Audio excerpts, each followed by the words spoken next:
मित्रों, प्रेम और शारीरिक संबंध ये दो ऐसे शब्द हैं जो इस संसार में सदैव बहस का विषय रहे हैं। हर मनुष्य की इन्हें लेकर अपनी अपनी राय भी है, लेकिन हमारे धर्म शास्त्रों में प्रेम और शारीरिक संबंधों को एक दूसरे का पूरक माना गया है। अर्थात आप जिससे प्रेम करते हैं उसी से आपका तन का भी रिश्ता हो, इसे ही सर्वोत्तम माना गया है। प्राचीन काल में प्रेम की परिभाषा कुछ और हुआ करती थी, जो समय के साथ साथ बदलती चली गई और शारीरिक संबंधों को आजकल नए जमाने से जोड़कर देखा जाने लगा है। ऐसे में ये सवाल उठता है कि एक से प्यार और दूसरे से शारीरिक संबंध क्या ठीक है? तो चलिए मित्रों, इस सवाल का जवाब आज की इस वीडियो में जानने की कोशिश करते हैं। लेकिन मित्रों, इस सवाल का जवाब जानने से पहले ये समझना जरूरी है कि आखिर प्रेम क्या है। तो मित्रों, प्रेम की मिसाल गोपियों और भगवान कृष्ण के प्रेम से मिलती है। लेकिन अगर एक पंक्ति में प्रेम को परिभाषित करें तो वो है दर्शने स्पर्शने वापि श्रवणे भाषणे अपि वा यत्र द्रव्यंत रणस है स्नेह इति कथयते।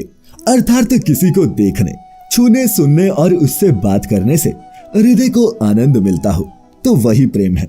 इस प्रेम में काम वासना का कोई स्थान नहीं होता। लेकिन यही प्रेम जब बाद में वैवाहिक जीवन के रूप में बदल जाता है तो प्रेम और शारीरिक संबंध एक दूसरे के पूरक बन जाते हैं। और मित्रों, अब लौटते हैं हमारे आज के सवाल पर। लेकिन इसका जवाब जानने के लिए हमें सबसे पहले तुलसीदास जी की उस चौपाई को समझना होगा जिसमें उन्होंने लिखा है, पर द्रोही पर दातरत पर धन पर अपवाद ते नर पावर पापमय देह धरे मनुजात। अर्थात ऐसे लोग जो हमेशा दूसरे से द्रोह यानी कि ईर्ष्या करते हैं, दूसरे की स्त्री और दूसरे के धन में आसक्त रहते हैं, वो मनुष्य के रूप में भी राक्षस के समान है। मित्रों, तुलसीदास की इस चौपाई का अर्थ ये है कि कभी भी अपनी स्त्री को छोड़कर किसी अन्य स्त्री के साथ शारीरिक संबंध बनाना उचित नहीं है।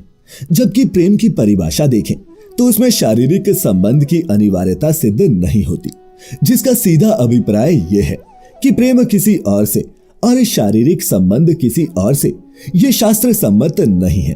वैसे मित्रों, इस निष्कर्ष पर हम सिर्फ तुलसीदास की इस चौपाई से ही नहीं पहुंचे हैं, बल्कि प्रेम और शारीरिक संबंध की बात आते ही संस्कृत के महान कवि राजा भृतहरि का जिक्र भी जरूर आता है। पौराणिक कथा के अनुसार राजा भृतहरि की पत्नी पिंगला किसी और पुरुष से प्रेम करने लगी थी, परंतु जब ये बात भृतहरि को पता चली तो उन्होंने अवसाद में आकर राजपाट छोड़ दिया और वो सन्यासी बन गए और आगे चलकर राजा भृतहरि महान कवि के रूप में प्रसिद्ध हुए।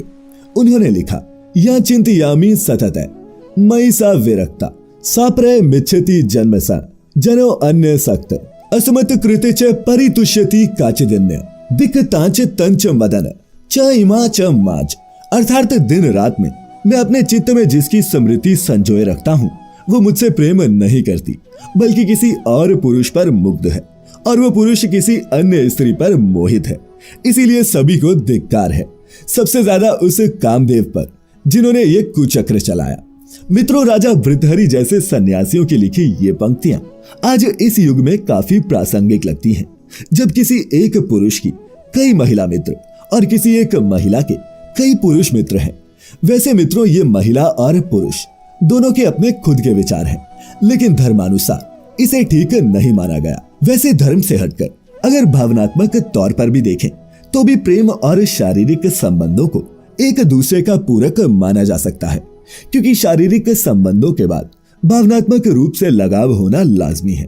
ऐसे में अगर किसी कारणवश दो प्रेम करने वाले दूर होते हैं तो दोनों को ही पीड़ा होगी।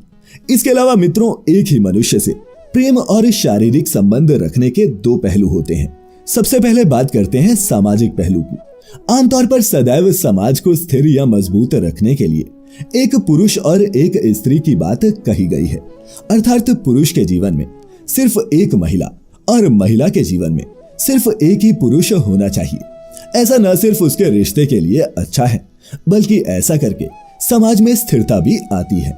मित्रों, इसका दूसरा पहलू यह है कि अस्तित्व में सभी पदार्थों की स्मृति या फिर याददाश्त होती है। भारतीय संस्कृति में इस भौतिक याददाश्त को ऋणानुबंध कहा गया है। आपकी याददाश्त ही आपको अपने आसपास की चीजों से बांधती है। मान लीजिए कि आप घर गए और भूल गए कि आपके माता पिता कौन हैं, तो आप क्या करेंगे? ये खून या प्यार का असर नहीं, बल्कि आपकी याददाश्त ही होती है जो ये बताती है कि ये व्यक्ति आपकी माँ है या पिता। याददाश्त ही रिश्तों और इस संबंधों को बनाती है। इसीलिए अगर आप अपनी याददाश्त खो देते हैं तो हर कोई आपके लिए पूरी तरह से अजनबी बन जाएगा।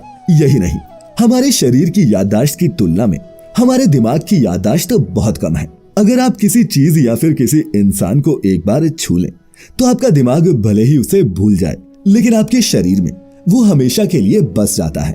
और जब लोग एक दूसरे के साथ शारीरिक संबंध बनाते हैं तो मन उसे भूल सकता है, लेकिन शरीर कभी नहीं भूलता। ऐसे में अगर मनुष्य किसी एक से प्रेम और किसी दूसरे से संबंध बनाता है तो इससे मनुष्य को पीड़ा ही होती है और वो हमेशा एक असमंजस में रहता है जो और कुछ नहीं उसी के दुख का कारण बनती है। तो मित्रों, हम उम्मीद करते हैं कि आपको हमारी आज की इस वीडियो का उद्देश्य समझ में आ गया होगा।